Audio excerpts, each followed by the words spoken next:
Essay by Ralph Waldo Emerson, titled Love.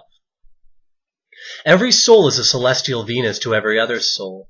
The heart has as its Sabbaths and Jubilees, in which the world appears as a hymeneal feast, and all natural sounds in the circle of the seasons are erotic odes and dances. Love is omnipresent in nature as motive and reward. Love is our highest word and the synonym of God. Every promise of the soul has innumerable fulfillments. Each of its joys ripens into a new want.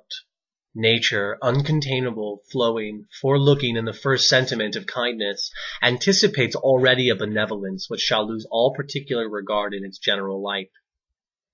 The introduction to this felicity is in a private and tender relation of one-to-one, which is the enchantment of human life, which, like a certain divine rage and enthusiasm, seizes on man at one period and works a revolution in his mind and body, unites him to his race, pledges him to the domestic and civil relations, carries him with new sympathy into nature, enhances the power of the senses, opens the imagination, adds to his character heroic and sacred attributes, establishes marriage, and gives permanence to human society.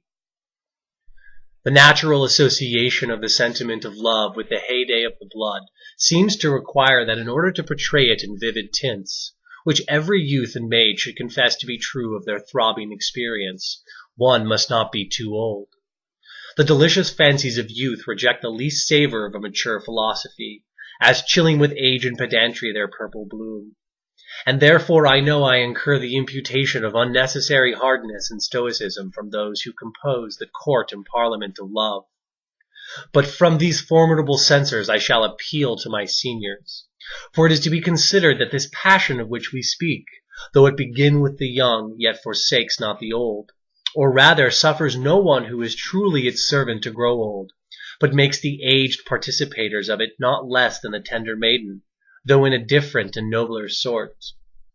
For it is a fire that kindling in the first embers in the narrow nook of a private bosom, caught from a wandering spark out of another private heart, glows and enlarges until it warms and beams upon multitudes of men and women, upon the universal heart of all, and so lights up the whole world and all nature with its generous flames.